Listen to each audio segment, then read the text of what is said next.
কারণ আমার জানা আর কিছুর কারণ আমার অজানা। এখানে কেউ বলতে পারবেন না আমার জীবনের সমস্ত সমস্যার কারণ আমি জানি, তার সমাধান আমি জানি। যারা বয়স্করা আছি, যদি আমি আমার জীবনের সমস্যার সমাধান বের করে নিজেকে সুখ শান্তির পথে নিয়ে যেতে না পারি, তাহলে আমার যে ছাওয়াল, তাকেও আমি পারি না তার জীবনকে সুখী করে তুলতে। আজকাল দাদাদের মায়েদের একটি কথা শোনা যায় যে ছাওয়ালটা আমার মানুষ হলো না। কমন প্রবলেম সবার জীবনে।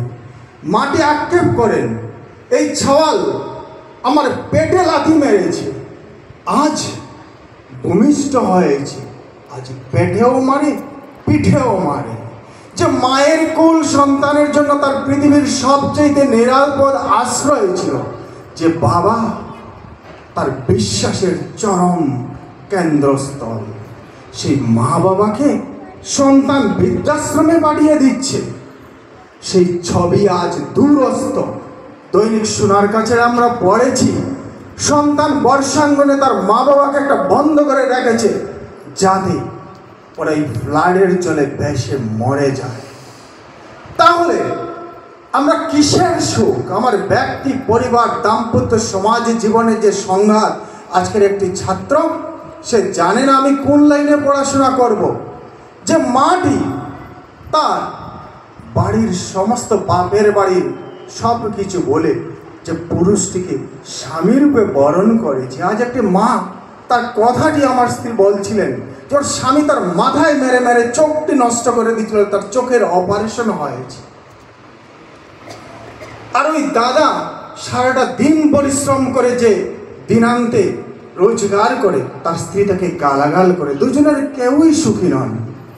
যখন সন্তান ভূমিষ্ঠ হলে একটু বড় হলো, প্রত্যেকে সেই ছাওয়ালকে স্কুলে নিয়ে গেছেন। যেদিন গেছেন প্রথম দিন দেখছেন এই স্কুলে আরো 99টা ছাত্র আছে, আর ওই ছাওয়ালকে নিয়ে 100 জন। সবাই চাইছেন আমার ছেলে সে প্রথম হোক।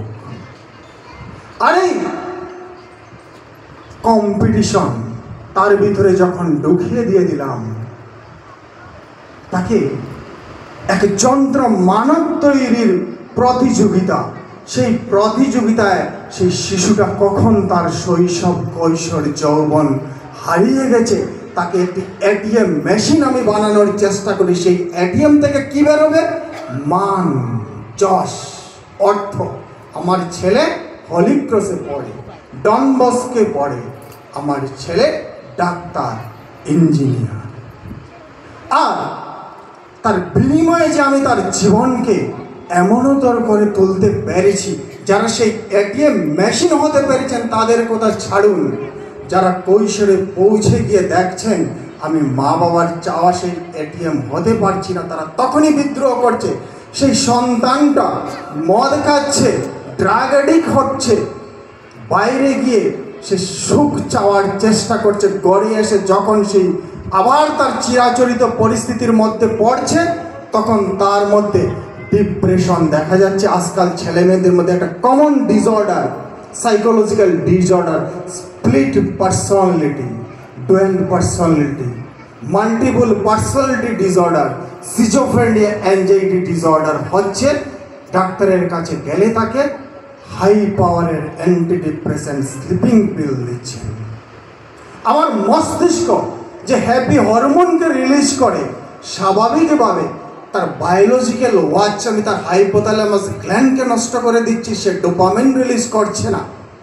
তার পস্টেরিয়র পিটুইটারি গ্ল্যান্ড বুঝছে না যে ডোপামিন যেটা তৈরি করছে হাইপোথ্যালামাস গ্ল্যান্ড, তাকে যদি রিলিজ ঠিক মতো না হয় সেই মানুষটা সুখী হতে পারে না। সে ভায়োলেন্ট হয়ে, হিংস্র হয়ে গড়ে ভাঙচুর করছে।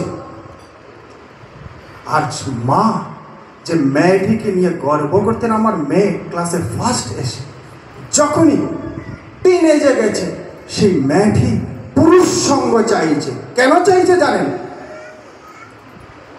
আমি চাইছি আমার মেয়েটা অ্যাম্বিশন, সেও পুরুষতান্ত্রিক সমাজের মতো বাইরের জগতে কম্পিটিশন করুক, আর সেই মানদণ্ড বজায় রাখতে গিয়ে তার মধ্যে ম্যাসকুলিনিটি গ্রহ করছে। ম্যাসকুলিনিটি গ্রহ করার পর সে পুরুষ সঙ্গ চাইছে, তার ফল ঘষাঘষি, আর তার সাথে অধিক সংসর্গে এসে যা হওয়ার তাই হচ্ছে। ফলশ্রুতিতে কিছু অংশ আত্মহননের পথ বেছে নিয়েছে। আমার মেয়েটা পালিয়ে গেছে ঘর থেকে, আমি হাই হুতাশ করছি যে জীবন আমার বিফল গেল, যার তলে আমার সমস্ত সুখ সম্পত্তি বয়ে করলাম, সে ছাওয়াল এমনতর কেমন হলো। আমরা সবাই একটা কথা জানি, জিজাবাই যে শিবাজির জন্ম দিয়েছিলেন, তিনি তার মায়ের কাছে একটা ভিজা বেড়ালের মতো থাকতেন। তিনি মারা যাওয়ার পর তার কুকুরটা তার শ্মশানে সহমরণে গেছে, আর রানা প্রতাপের হাতি 1 মাস অনশন করে মারা গেছে। একটি পশু যদি বিশ্বাসঘাতক না হয়, আমাদের মধ্যে রেশনালিটি আছে, আমরা মানুষ কেন বিশ্বাসঘাতক হই? তার পিছনে কারণটা হচ্ছে আমার সেই পরিচর্যার অভাব। তার মানে আমি জানি না আমার জীবন কেমন করে সুন্দর সুখময় হয়ে ওঠে, আর সেইটুকু যদি জানতে হয়, আমার জীবনে একজন জীবন্ত আদর্শের দরকার হয়, যিনি আমার জীবনের সমস্ত সমস্যার এক সমাধান, বাস্তবমুখী সমাধান দিতে পারেন। তাকে শাস্ত্র গুরু বলছে। গুকার অন্ধকার সাধর উকারস্ত নিরুদক অন্ধকার নিরুধিত্থাদ গুরু ঋত্বৎ বিধয়তে। গুরু শব্দটি হচ্ছে অন্ধকার, রুতার নিরুদক, যিনি আমার অন্ধকার থেকে, অজ্ঞান থেকে জ্ঞান আলোর পথে নিয়ে যান। তিনি আমার জীবনের গুরু, তিনি আমার জাগতিক এবং পারমার্থিক সমস্ত সমস্যার যিনি সমাধান করে দেন, তিনিই হচ্ছেন গুরু। শাস্ত্রে বলছে সেই গুরু কেমনতর হবেন? শান্ত দন্ত, তিনি হবেন বিনয়ী, তিনি বিষয়ের ঊর্ধ্বে, তিনি সদাচারী, সদালাপী, কুলীন, সৎ বিপ্র, তিনি সমস্ত ব্যক্তি প্রবৃত্তির ঊর্ধ্বে, তিনি সাংসারিক হবেন। শাস্ত্রের সংস্কৃত শ্লোক আমার কাছে আছে সব কিছু। তিনি সাংসারিক যদি না হন, তিনি আমায় সংসারের যে জ্ঞান দেবেন সে হবে বাচক জ্ঞান, বই করার জ্ঞান। যে সংসার করেনি সে সংসার মর্ম কি বুঝবে, সংসারের জ্ঞান কেমন করে দেবে? তার গুরুতত্ত্ব অধ্যায়ে অবতার বরিষ্ঠ শ্রী শ্রী রামকৃষ্ণ ঠাকুর তিনি বলছেন, একমাত্র ঈশ্বরী গুরু, তিনি পিতা, তিনি কর্তা। মানুষের কি সাধ্য জীবকে বন্ধন মুক্ত করতে পারে?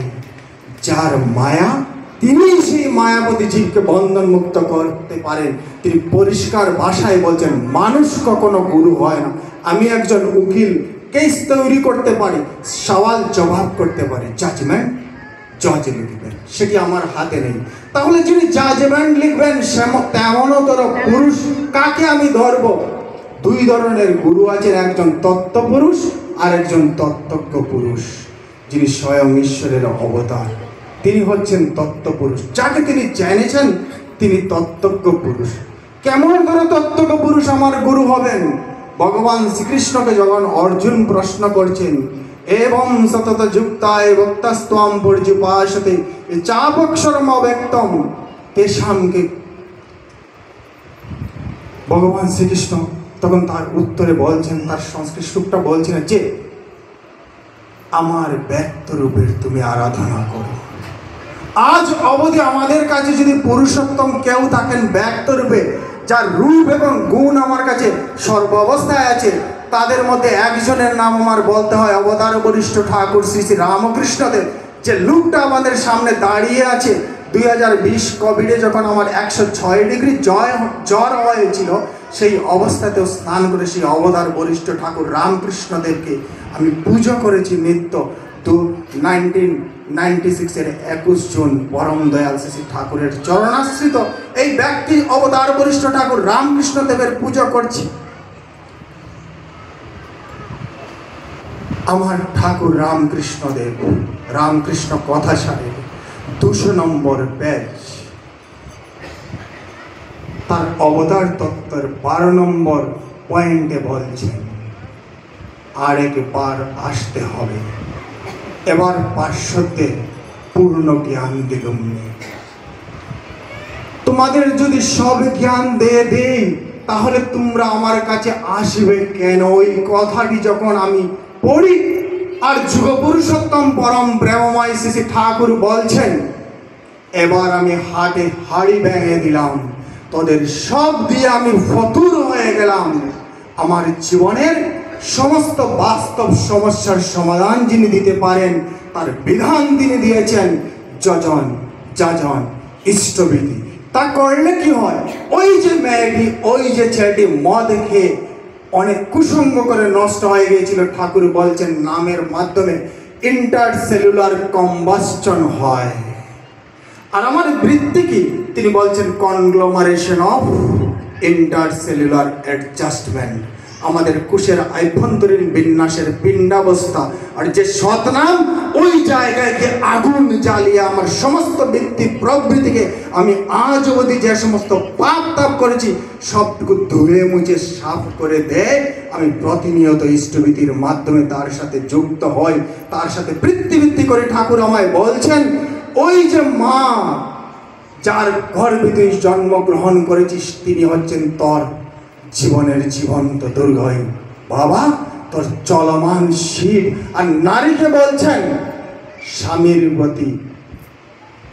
প্রতি ভক্তি যেমন, সন্তান জীবন পায় তেমন। কেমন তোর ভাবে? যে মাটি আম গাছ থেকে ধরে রাখতে পারে না, সেই মাটি কি তার ছাওয়াল বীজ থেকে যখন আম গাছ হবে তাকে ধরে রাখতে পারবে? যে মা তার স্বামীকে শ্রদ্ধা করে না, তার ছাওয়ালের প্রতি কোনোদিন তার প্রেম হতে পারে না, মোহ হতে পারে। আর যে বেটা ছেলে তার মাকে শ্রদ্ধা কোনোদিন করেনি, সে তার স্ত্রীর মর্ম কি করে বুঝবে? যে মেয়ে তার বাপকে শ্রদ্ধা করতে স্বামীর মর্ম কেমন করে বুঝবে? সমস্ত বাস্তব জীবনের যত সমস্যা তার সমাধানী ব্যক্তিত্ব যিনি আছেন বর্তমান যুগ পুরুষোত্তম পরম প্রেমময় শ্রী শ্রী ঠাকুর অনুকূল চন্দ্র, আর তারই দেওয়া আচার্য পরম্পরা অনুসারে যিনি এখানে বসে আছেন আমাদের পরম পূজ্যপাদ আচার্যদেব, তিনি কেমন করে আমাদের জীবনকে সুন্দর করে তোলেন, আমরা কেমন করে জীবন আনন্দ ঘনময় পরিবেশে উঠতে পারি। আমার পরবর্তী বক্তা তার প্রাঞ্জল ভাষায় অভিজ্ঞপূর্ণ তত্ত্ব বক্তব্য তুলে ধরবেন। আপনারা সবাই শান্তি স্বস্তির অধিকারী